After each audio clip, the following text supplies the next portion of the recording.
গুপ্তিপাড়ায় বাড়ির পাশে শৌচাগার থেকে উদ্ধার হলো 4 বছরের নিখোঁজ শিশুর দেহ। আর খুনের ঘটনায় জড়িত সন্দেহে শিশুর ঠাকুমা, ঠাকুরদা এবং জেঠিমাকে আটক করেছে পুলিশ। খুনের নেপথ্যে থাকতে পারে তন্ত্রযোগ, তা খতিয়ে দেখছে পুলিশ। বিস্তারিত জানবো, কথা বলবো আমাদের প্রতিনিধি পার্থপ্রতিম ঘোষের সঙ্গে। পার্থপ্রতিম, ঠাকুরদা, ঠাকুমা এবং জেঠিমাকে পুলিশ আটক করেছে, কি সন্দেহ করছে পুলিশ এবং তন্ত্রযোগ রয়েছে কেন বলা হচ্ছে? দেখো, এখনো পর্যন্ত পুলিশেরা জানাচ্ছে গোটা বিষয়টা প্রাইমারি স্টেজে রয়েছে ইনভেস্টিগেশন। তবে এই ক্ষেত্রে আটকের যে কারণ, সেক্ষেত্রে হচ্ছে যে এনাদের বক্তব্যে বেশ কিছু জায়গায় অসঙ্গতি, সেই অসঙ্গতি গতকালকের থেকে ধরা পড়ছিল। গতকাল সকালবেলা একেবারে বাড়ির সামনে থেকে সকাল 8:30 নাগাদ 4 বছরের শিশু সে হঠাৎ করে নিখোঁজ হয়ে যায়। আশেপাশে কেউ কোনো রকম ভাবে কিছু দেখতে পায় না, খুঁজে পায় না। পুলিশ সেখানে যায়, ড্রোন ওড়ায়, স্নিফার ডগ নিয়ে গিয়ে রাত্রিবেলা তল্লাশি চালায়। প্রায় 60 জন পুলিশের টিম, পুলিশের উচ্চপদস্থ আধিকারিকরা তারা বিভিন্ন জায়গায় তন্ন করে খোঁজে, কিন্তু কোনো রকম ভাবে খোঁজ পাওয়া যায়নি এই শিশুর।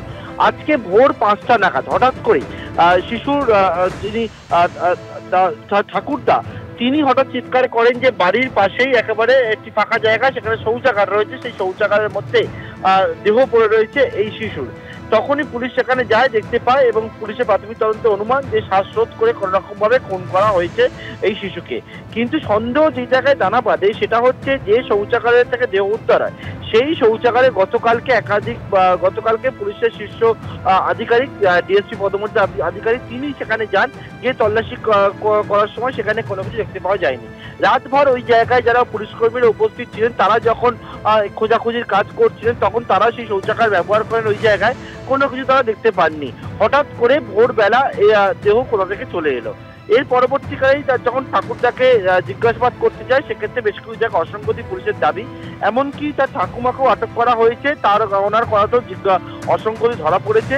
একটা পারিবারিক কলহর বিষয় সামনে রয়েছে এবং সেই জন্য ঠাকুরদা, ঠাকুমা এবং জেঠিমাকে এই শিশু তাকে আটক করা হয়েছে। আটক করে জিজ্ঞাসাবাদ করে খুনের কিনারা করার চেষ্টা করছেন তদন্তকারীরা। তবে এই পিছনে তন্ত্রযোগের কথা কেন বলা হচ্ছে? কারণ গতকাল পুলিশ জানতে পেরেছে যখন এই শিশু নিখোঁজ রয়েছে, তখন কিন্তু তার ঠাকুমা তিনি এক তান্ত্রিকের কাছে যান, গিয়ে দেখা করেন, কথা বলেন এবং সেই তান্ত্রিকের সঙ্গে বেশ কিছুদিন ধরে কিন্তু তাদের একটা যোগাযোগ হচ্ছিল, তেমনটাই জানতে পেরেছেন। তাহলে কেন তান্ত্রিকের কাছে গিয়েছিলেন? এর পিছনে কোনো কি তন্ত্রযোগ কাজ করছে? সেই বিষয়টা পুলিশ খতিয়ে দেখছে। তবে একেবারেই তোমাকে আবারও বলবো, প্রাথমিক পর্যায়ে রয়েছে এই তদন্ত।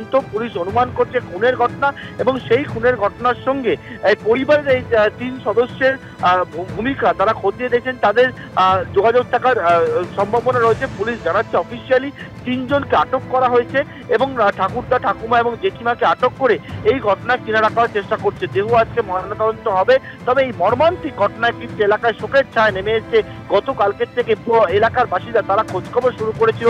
পুলিশও তারা সামাজিক মাধ্যমে এই শিশুর ছবি সামনে এনে তার খোঁজ করছিল। কিডন্যাপিং এর মামলা হয়েছিল, রাত পর তল্লাশি এবং তারপর আজকে যেরকম ভাবে 4 বছরের শিশুর দেহ উদ্ধার হলো, সেই ঘটনায় কিন্তু এলাকায় শোকের ছায়া নেমে এসেছে। পুলিশ জানাচ্ছে তারা সমস্ত দিকে খতিয়ে দেখে তদন্তকে এগিয়ে নিয়ে যাচ্ছেন এবং এই খুনের ঘটনায় জড়িত থাকার সম্ভাবনা পরিবারের এই 3 সদস্যের, সেটা পুলিশের দাবি এবং সেই জন্য কিন্তু তারা সেই সম্ভাবনা খতিয়ে দেখার জন্য 3 জনকে আটক করে বর্তমানে জিজ্ঞাসাবাদ চালাচ্ছে। ধন্যবাদ পার্থপ্রতিম। গতকাল সকালেই বাড়ির সামনে খেলার সময় রহস্যজনকভাবে উধাও হয়ে যায় ওই শিশু। পুলিশ কুকুর এনে ড্রোন উড়িয়ে তল্লাশি চলে। সেই সময় কিছু না মিললেও আজ সকালে বাড়ির পাশেই শৌচাগারে নাতির দেহ পড়ে থাকতে দেখেন ঠাকুরদা। ঠাকুরদা, ঠাকুমার কথায় অসঙ্গতি মেলায় সন্দেহ করছে পুলিশ এবং ইতিমধ্যেই ঠাকুমা, ঠাকুরদা এবং জেঠিমাকে আটক করা হয়েছে। পুলিশ বা পরে কুকুর টুকুর এনে গিয়েও তদন্ত করে ঘুরে রাত্রে কোনো বডি কোনো রকম পাওয়া যায়নি। ওই ইঙ্গিত একটা পাওয়া গেছে বলেই পুলিশ বাড়ির চারিদিকে ঘিরে বসেছিল। আজকে ভোর আনুমানিক 5টা নাগাদ বডিটি বাথরুমে দেখতে পাওয়া যায়, তাদের বাড়ির ভেতরে। সেই অবস্থায় পুলিশ সঙ্গে সঙ্গে তার দাদু, ঠাকুরদা আর কি, তেনাকে এবং তার ঠাকুমা এবং তার জেঠিমাকে পুলিশ তাদের হস্তক্ষেপে নিয়ে চলে গেছে। শিশুটিকে জিরাট আহমেদপুর হাসপাতালে নিয়ে যাওয়া হয় এবং জিরাট হাসপাতাল থেকে তাকে মৃত বলে ঘোষণা করা হয়। পিএমটা করতে হবে, ম্যাজিস্ট্রেটের উপস্থিতিতে ভিডিওগ্রাফি করতে হবে এবং উচ্চপদস্থ অফিসারের উপস্থিতিতে যেন তদন্তটা হয়। আর তৃতীয়ত হচ্ছে ফাস্ট ট্র্যাক কোর্টে বিচার করতে হবে এবং দৃষ্টান্তমূলক শাস্তি দিতে হবে, কারণ এর আগেও এই পাড়ায় একটা ঘটনা ঘটেছে, তারপরেও আর একটা এরম হলো এবং আমাদের ধারণা বাড়ি বা ওই সংলগ্ন এলাকাতেই যা ঘটনাটা ঘটেছে। সুতরাং এইরকমভাবে হতে থাকবে, এটা মানুষের মধ্যে একটা উল্টো প্রভাব ফেলবে।